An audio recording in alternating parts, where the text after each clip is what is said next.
Hello, girls, and welcome to the history class once again. In the last class, I had told you something about how agriculture was treated, what types of taxes were collected, and how the economy started flourishing. Okay, so some part of that was left, which I was not able to do because of the length of the video. I'll just finish that part today, and I will also teach you something about the next topic, which is learning culture. Okay, and what I was telling you was that uh, where business was concerned, there was a place called Samarkand. So Samarkand became a very strategically important place क्योंकि जो business था central Asia से, China से, जो मैंने आपको last video में बताया था, वो समरखंड के थ्रू होता था. तो Samarkand also developed as a very important city. Plus we could there was business going on with not only India and China but also parts of Russia and Scandinavia. And European goods भी import और export होते थे, and especially fur, because they were cold places and they needed fur. So जो sheep से fur बनता है या animal skin से fur बनता है, उसको export किया जाता था. Now, when this business was going on, lot of changes took place in how the business would be carried. मतलब क्या करेंसी यूज़ हो रही थी, कैसे लोग उसको पेमेंट कर रहे थे. So, Islamic coins came into चलन जैसे बोला जाता है, they came into business. So there have been like hoards मतलब कि काफ़ी सारे coins हमको स्टडी के दौरान या आर्कियोलॉजिकल सर्वे के दौरान, जो वोल्गा रिवर है और बाल्टिक रीजन में, वहाँ पे काफ़ी सारे बैग्स मिले हैं कॉइन्स के.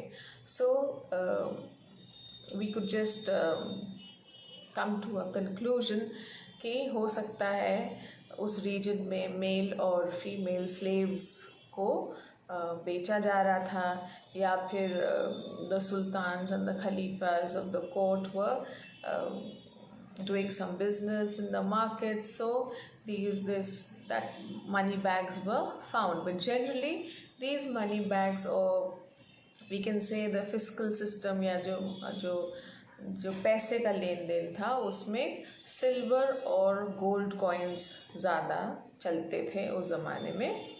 और इन सिल्वर और गोल्ड कॉइन्स को like they started minting these coins, मतलब कॉइन्स बनाना शुरू करा. They would make those coins in certain places, और फिर वो कॉइन्स मार्केट में जाते थे. तो जो मनी एक्सचेंजर होता था वो कॉइन बैग, सारे कॉइन्स को बैग में डाल दिया जाता था, and then you could order कि आपको इतने सिल्वर कॉइन्स चाहिए या इतने गोल्ड कॉइन्स चाहिए.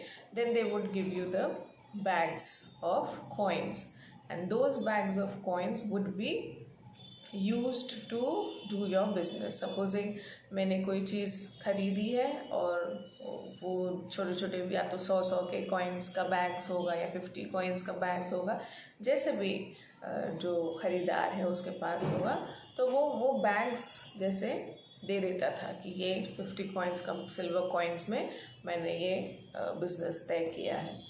या सपोजिंग कुछ ख़रीदा हो तो 50 गोल्ड कॉइन्स में ख़रीदा है या 100 गोल्ड कॉइन्स में, तो वो बैग्स छोटे छोटे बने रहते थे. जैसा भी आपको बैग्स चाहिए होते थे, you could get it from the money exchanger. Now for making coins, gold was exported from Africa.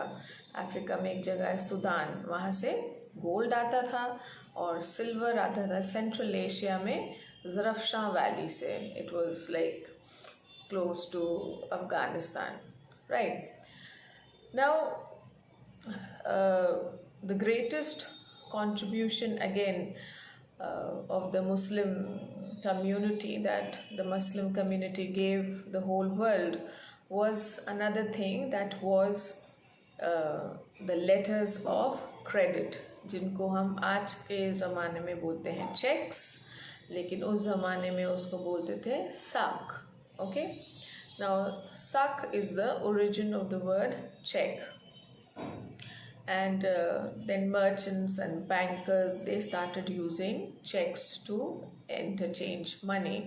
तो जो एक there was always एक security reason के लिए हम कभी भी जो merchants लोग पैसा ले जाते थे तो पहले जब इधर if they were moving from one place to another, they used to carry these bags of coins.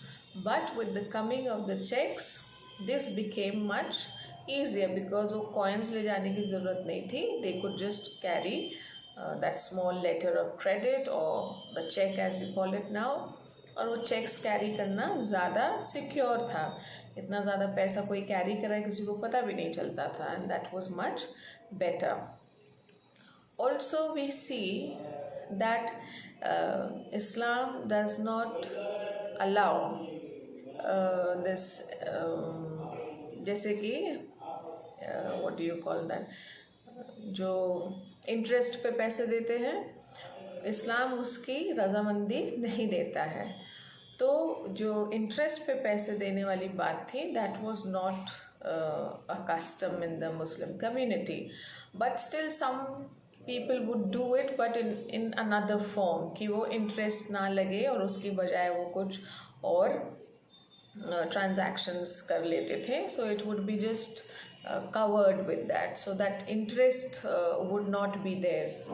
Giving somebody money on interest was not allowed in the religion, so they never did that. Now this was all about business and economic and what type of taxes and what money they used during that time. अब हम आज एक अलग topic भी पढ़ेंगे, learning and culture, जिसमें ये I will tell you today how Sufi saints came into being, how the religious priests came into being, इनके बारे में आपको बताएंगे. तो जब इस्लाम जो था, जब वो स्प्रेड होने लगा तो लोग उसके बारे में जानने लगे. So there were certain questions which they were trying to find answers. Now questions like कि how can you understand the mysteries of universe, या एक सच्चे मुसलमान या अच्छे मुसलमान को घर में और घर के बाहर कैसे रहना चाहिए, कैसा उनका कंडक्ट होना चाहिए, कैसा बिहेवियर होना चाहिए, क्या चीज़ उनको फॉलो करनी चाहिए, क्या नहीं करनी चाहिए. तो ये सारे जो आम आदमी थे, उन लोगों के जहन में या उन लोगों के मन में ये सारे क्वेश्चंस थे. But the answers to all these questions were with the religious priests, and religious priests tried to find the answers and give the answers to the people. Now these religious scholars were called ulema, ठीक है, जिन्होंने answers को discover करने की कोशिश की. तो ulemas को नॉलेज थी. नॉलेज को उस ज़माने में, या उस ज़माने में नहीं, मतलब उर्दू में या अरबिक वर्ड में बोला जाता है इल्म. तो उनको मज़हब का इल्म था, यानी कि मज़हब की जानकारी थी, यानी कि मज़हब को वो बारीकी से समझते थे, जानते थे, इसलिए वो दूसरों को बता सकते थे. Now this knowledge, how did they get the knowledge, was by reading Quran and by doing a detailed study of the Quran and about how the behavior was of Prophet Muhammad, और उनकी teachings जो थे, जो हदीथ थे या हदीस जो मैंने आपको पहले भी बताया था, उसके ज़रिए से ही जो उनकी teachings थे, जो उनके principles थे, वो कैसे होने चाहिए, और जो आम आदमी या आम मुसलमान का जो behavior है या वो उनके teachings के मुताबिक होना चाहिए. And this was all shared by the ulemas. This was taught by the ulemas to the ordinary people. Now एक और चीज़ था कि नाउ रिलीजन के बारे में तो उलेमास were telling us, but what about the laws, what about the philosophy of the laws or the law system, the legal system. तो एक बॉडी बनाई गई जो कि रिलीजियसली लॉ को एक्सप्लेन करेगी, रिलीजियसली लीगल सिस्टम को एक्सप्लेन करेगी. उस बॉडी का नाम था शारिया. ओके, नाउ द शारिया consisted of some jurists, means पढ़े लिखे लोगों का ग्रुप था. And these people, educated people, actually had great knowledge about the religion also. So accordingly these groups were made, and later on we see लेकिन that there were a lot of differences in the interpretation of the teachings of Prophet Muhammad. मतलब जैसे जैसे समय बढ़ता गया, शारिया का hold भी बढ़ता गया, तो लेकिन ये नोटिस किया गया कि जो सो कॉल्ड एजुकेटेड स्कॉलर्स थे या जो उलेमास थे, उनके मज़हब को प्रिडिक्ट करने के तरीके फ़र्क थे. तो लोग मतलब जो उलेमास थे, दे ऑल्सो डिफर्ड, एक दूसरे से उनकी बातें मेल नहीं खाती थी. इसलिए इस चीज़ का डिसाइड किया गया कि ये पूरा प्रॉपर फॉर्मेशन लोगों को मिलना चाहिए, और इस प्रॉपर फॉर्मेशन के लिए 4 स्कूल्स बनाए गए. So people who wanted to study the legal system or they wanted to study more about religion had to attend these schools. Now the names of these schools were Maliki, Hanafi, Shafi and Hanbali. They were the 4 schools, and the last one was they were very very conservative in their way of dealing. तो इतने modern तरीके से उन्होंने religion को नहीं depict किया, इसलिए काफ़ी सारे उसमें रूल्स और रेगुलेशंस को जोड़ा गया. ख़ास तौर से where marriage is concerned, where divorce is concerned, where inheritance of wealth is concerned. So इन टॉपिक्स को लेके काफ़ी सारे लॉज बनाए गए. Now Sharia was basically a Sunni society, and it provided lot of guidance to the Sunni community. At the same time, the rules of Sharia were also adjusted according to the state. यानी कि पहले तो सिर्फ religion से deal कर रहा था शारिया, अब सियासत से कैसे डील करेगा, यानी कि the law of the state, उनसे कैसे डील करेगा. तो उसके अकॉर्डिंगली भी शारिया के रूल्स और रेगुलेशंस को बदला गया समय के अनुसार, समय की मांग के अनुसार. Until now there are times when you have to, when certain rules, और जैसे आपने सुना होगा कि इसके नाम का फतिया वो हो गया है, इंट्रोड्यूस हुआ है, तो आपने सुना ही होंगी ये सब बातें.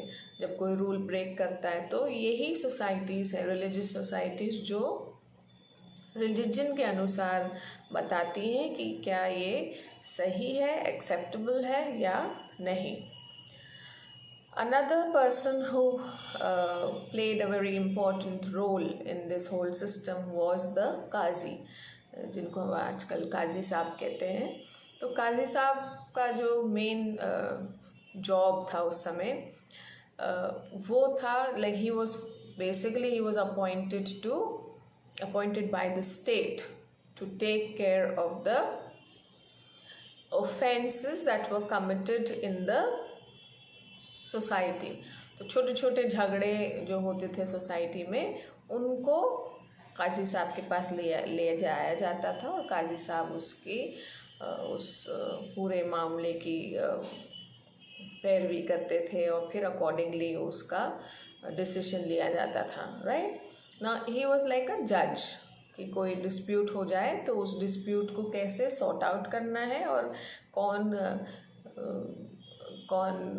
दोषी है और कौन निर्दोष है, ये चीज़ काजी साहब डिसाइड करते थे पूरा केस सुनने के बाद. So he also had a very important part to play. Now during this whole period of people studying religion, people making laws about religion, people spreading Islam, इन सब के बीच में एक नई चीज़ जन्म ले रही थी और उस नई चीज़ का नाम था सूफिज़म. जो ये सूफी सेंट्स के बारे में आपने पढ़ा है. नाउ ये जो सूफी सेंट्स थे ये थोड़े से फ़र्क मिजाज के लोग थे, यानी कि they were also a group of religious people who followed Islam. ठीक है, यानी कि सूफी सेंट्स भी इस्लाम फॉलो करते थे, लेकिन उनके दुआ करने का तरीका या उनके इस्लाम को फॉलो करने का तरीका थोड़ा फ़र्क था. यानी कि they believed in 2 important things. एक था लव, दूसरा था पैंथीज़म. ठीक है, लव यानी कि इश्क खुदा के साथ. ठीक है, दूसरा पैंथीज़म मतलब कि what ever is present in the nature is made by God. Right, ये तो सबका मानना है कि जो भी चीज़ इस नेचर में मौजूद है, पेड़ पौधे, इंसान, कीड़े मकोड़े, जो भी लिविंग चीज़ है that exists in this nature is made by God. तो उन चीज़ों का इंसान और खुदा के साथ मेल, उसको पैंथेइज्म कहते हैं. ओके, यानी कि it was a connection, a unification of the human soul with the creation of God. ठीक है, थोड़े से इजी शब्दों में खुदा की इबादत में फना हो जाना, यानी कि अपने आप को पूरी तरह से दे देना. ओके, सो इन 2 चीज़ों में जो उनके जो you can also say they followed एस्टेसिज्म and मिस्टिज्म. ठीक है, एस्टेसिज्म मतलब सेल्फ डिसिप्लिन और मिस्टिसिज्म मतलब to reach the truth, to find the truth through prayer and thought, इबादत से. और उनकी इबादत करने का क्या तरीका था? गाने गाना. Okay, to sing songs in the praise of Allah. तो इतने ज़्यादा ये जो आपने अभी भी सुना है, हम लोग सूफ़ी म्यूज़िक सुनते हैं, बड़ी ज़्यादा उसमें रूहानी ताकत होती है, बड़े सुनने में बड़ा सुकून मिलता है, बड़ा अच्छा लगता है. You know that music is totally different from the other music that we hear. So all this came into being. Sufism came into being, and through Sufism they started conducting these musical concerts. ठीक है, musical concerts होते थे जिसके ज़रिए से they would try to teach people love and passion with their poems, with their songs, with their holy songs in praise of Allah. तो 2 सूफी cents जो कि बहुत ज़्यादा वेल नोन थे उस पीरियड में, one was a woman called Rabia. Okay, Rabia वो बसरा की रहने वाली थी, इसलिए उनको राबिया ऑफ बसरा कहा जाता है. वो पोएम्स लिखती थी and mainly her poems were filled with love for Allah, love for God. And another one was Bayazid Bistami. ये दूसरे सूफी सेंट थे. ये जो लिखते थे it was how you have to, कैसे खुदा की इबादत में अपने आप को फना कर देना है, मतलब how to get lost in worshipping God, how to just surrender yourself in worshipping God and Allah. So this way of following the religion was very much different from what was being followed previously. but people started liking it, and within a short period of time Sufism became very very popular. जब Sufism popular होने लगा तो जो Orthodox Muslims थे उनको ये चीज़ पसंद नहीं आई. They did not like it, but all the same both the things coexisted. Okay, means Sufism also existed and orthodox style of following Islam also existed. दोनों चीज़ साथ साथ exist करने लगे. इनके अलावा रिलीजन के अलावा भी बहुत कुछ होता था. So many schools were also opened, specially in places like Alexandria, Mesopotamia and Syria. These were the 3 places where schools were opened which taught mathematics, medicine, right, और ग्रीक फ़िलासफ़ी. ये 3 चीज़ें बहुत इम्पॉर्टेंट थी, इम्पॉर्टेंट सब्जेक्ट्स थे जिनके लिए बड़े schools बने एंड पीपल स्टार्टेड अटेंडिंग दो schools, maths, medicine and Greek philosophy. इसके अलावा जो एक और कल्चर जो उस ज़माने में बहुत ज़्यादा फेमस हुआ वो था ट्रांसलेशन का culture. Okay, so it became a very well organised activity. Translate करना, सपोज़ करो कि अरबिक बुक है तो उसको इंग्लिश में ट्रांसलेट करना या फिर उसको पुरानी किसी दूसरी लैंग्वेज में ट्रांसलेट करना. So there was a library cum institute of science. So it was supported by al Mamun and this Institute of Science and this library was in Baghdad, and especially it was a famous institute because many scholars studied there and they worked over there. Among the important books that were translated, usme tha Indian books were also there, especially the Indian books which were based on astronomy, mathematics, medicine. They were all definitely जब अगर वो India से आ रही होंगी या तो वो हिंदी में रही होंगी या वो संस्कृत में रही होंगी या पाली भाषा में रही होंगी, क्योंकि these were the ancient languages of India.